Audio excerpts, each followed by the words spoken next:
educação e tecnologia pra transformar.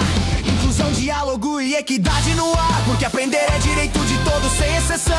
Conhecimento que conecta. Olá!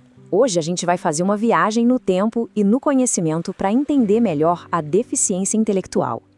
Vamos ver como a gente saiu de uma visão cheia de estigmas para chegar numa abordagem que hoje foca em inclusão, em apoio e, acima de tudo, em direitos humanos. É uma jornada, entanto, de muito aprendizado e respeito. E para começar, tem uma coisa fundamental para a gente conversar: o poder das palavras. O jeito como a gente nomeia as coisas diz muito sobre a nossa sociedade. Acredite, mudar um termo não é só um detalhe, reflete uma transformação gigantesca na forma como a gente pensa e respeita as pessoas. Pensa bem, de um lado, a gente tem um termo que com o tempo virou ofensa, ficou carregada de preconceito.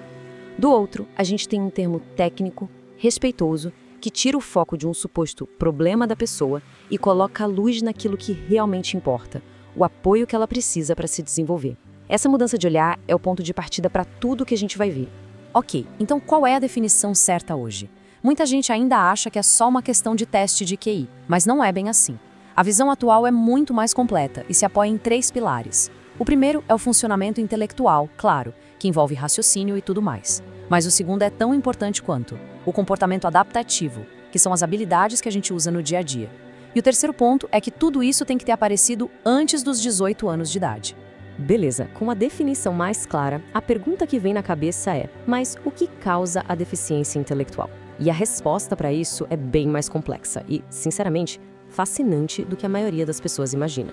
Então, a verdade é que não existe uma causa única, sabe? É uma interação super complexa entre fatores biomédicos, sociais, comportamentais e até educacionais. E o mais curioso de tudo é que em quase metade dos casos, em até 50%, a causa exata nunca é descoberta. Isso só mostra o quanto tudo isso está interligado. Vamos pegar um exemplo bem conhecido para entender melhor: a síndrome de Down. Olha só o que esse gráfico mostra pra gente, algo que muita gente não sabe. A imensa maioria dos casos, 94%, acontece por um evento genético aleatório, um acaso na divisão das células.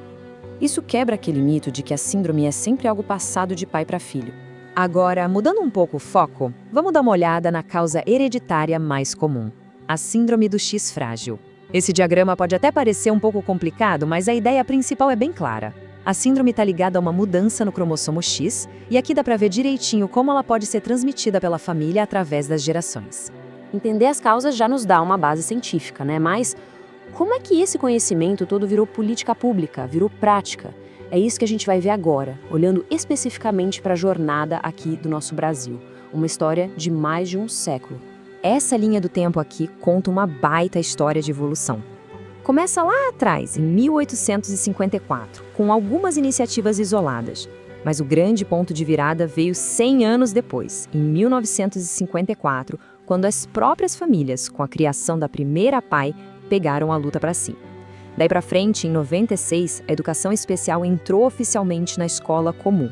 E o grande marco, em 2015, foi a lei que disse com todas as letras: inclusão não é favor, é direito. E essa imagem aqui, ela é quase um resumo visual de toda essa caminhada que a gente acabou de ver. Das instituições que isolavam as pessoas, passando pela luta das famílias, até a gente chegar no foco de hoje, que são as políticas públicas que garantem o direito de estar junto. É uma mudança de paradigma completa. Certo, a lei garante a inclusão, mas e na prática? No dia a dia da escola, como é que isso acontece? A peça-chave para isso é o chamado AEI, o Atendimento Educacional Especializado. E o que é esse tal de AEE? Olha, isso aqui é fundamental entender. Não é aula de reforço, não é uma sala separada para o aluno ficar, é um serviço que acontece no turno contrário ao da aula para complementar a educação. O foco é muito claro: achar e derrubar as barreiras que estão atrapalhando o aluno de aprender e de participar de tudo. Os objetivos, então, são super práticos. É sobre identificar os recursos que cada estudante precisa, sejam eles de tecnologia ou materiais diferentes, e usar tudo isso para quebrar as barreiras. E o mais importante, tudo é pensado individualmente, sempre com um objetivo maior em mente, que é a autonomia, a independência da pessoa. Então, para a gente resumir como a AE funciona na prática, pense em 4 pontos essenciais, como se fosse uma receita mesmo. Primeiro, ele é complementar. ele soma, nunca substitui a sala de aula normal. Segundo, ele acontece no contraturno, para não tirar o aluno do convívio com a turma. Terceiro, ele é individualizado, ou seja, cada aluno tem um plano feito só para ele. E quarto, acontece num espaço preparado para isso, a sala de recursos. Ok, a gente falou bastante do sistema, das leis. Agora vamos focar no que é mais importante, o próprio estudante. A ciência por trás da aprendizagem nos dá todos os motivos do mundo para acreditar no potencial de cada um. E para começar essa parte, tem uma frase do psicólogo Vygotsky que é simplesmente perfeita. Ele disse: aquilo que uma criança é capaz de fazer hoje com ajuda, ela será capaz de fazer sozinha amanhã. Poxa, isso muda tudo, né? A capacidade de aprender não é uma coisa fixa. O apoio certo no momento certo vira independência lá na frente. E o mais legal é que a ciência de hoje, a neurociência, dá todo o suporte para essa ideia com um conceito incrível: a plasticidade cognitiva.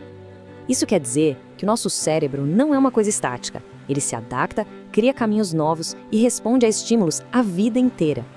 A mensagem é muito clara: desenvolvimento é um processo, não um ponto final. Não existe um teto para o aprendizado.